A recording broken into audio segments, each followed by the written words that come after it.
এই বছৰ 2025 চনত আমাৰ 2 নং বাটিয়াখালী হুসাইনী হাফিজিয়া মাদ্ৰাসাৰ 9জন ছাত্র হাফিজ হয়েছে, মোকাম্মল কোরআন খিনি মুখস্থ করেছে। এই উপলক্ষে দস্তরবন্দির উপলক্ষে আমার 2 নং বাটিয়াখালী হুসাইনী হাফিজিয়া মাদ্রাসার কেরাদু ওয়াজ মেহফিল এখন মহফিল আয়োজন করা হয়েছে। উক্ত জলসাত আমার ভারত বিখ্যাত কারি হযরত মৌলানা কারি হাফিজ মোহাম্মদ সাদিক গাঙ্গুহি সাহাব থাকিব, উপস্থিত থাকিব। আৰু লগতে থাকিব আমাৰ ভাৰত বিখ্যাত কাৰি হাফিজ ও কাৰি হযৰত মৌলানা হেদায়তুল্লাহ ফুৰকানি সাহাব। আৰু লগতে থাকিব আমাৰ কৰিমগঞ্জৰ পৰা আহিব হাফিজ ও কাৰি হযৰত মৌলানা নজৰুল ইসলাম সাহাব। আৰু আমাৰ ভাৰত বিখ্যাত ওয়াইজি হযৰত মৌলানা মুফতি বাহাৰুল ইসলাম সাহাব।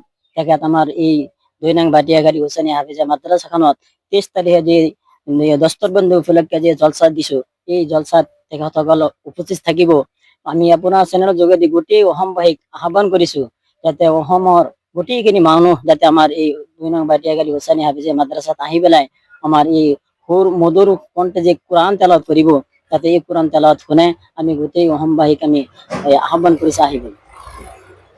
এৰ কাৰণ হয়েছে ধৰক মাদ্ৰাসাৰ পৰা আমাৰ যে 9জন ছাত্র হাফিজ হয়েছে, তেখেতে এখন মানে দস্তরবন্দি দিব লাগে, যে পাগড়ি পায়জামা জুব্বা কোরআন তসবিহ এইখিনি দি তেখেত মানে মাদ্ৰাসাৰ পৰা মানে বিদায় দিব লাগে। আৰু ধৰ্মীয় সভা আহ্বান কৰিছে। কোৰআন তেলাওয়াত কৰিব আপোনাৰ ৰাজস্থানৰ পৰা আহিব কাৰি হেদায়তুল্লাহ ফুৰকানি সাহাব। আৰু উত্তৰ প্ৰদেশৰ পৰা আহিব কাৰি হেদায়তুল্লাহ ফুৰকানি সাহাব, কাৰি সাদিক গাঙ্গুহি সাহাব। আৰু কৰিমগঞ্জৰ পৰা আহিব কাৰি নজৰুল ইসলাম সাহাব। আৰু বক্তা হৈছে কামৰূপ ডিস্ট্ৰিক্টৰ পৰা আহিব হযৰত মৌলানা মুফতি বাহাৰুল ইসলাম আল কাসিমি সাহাব।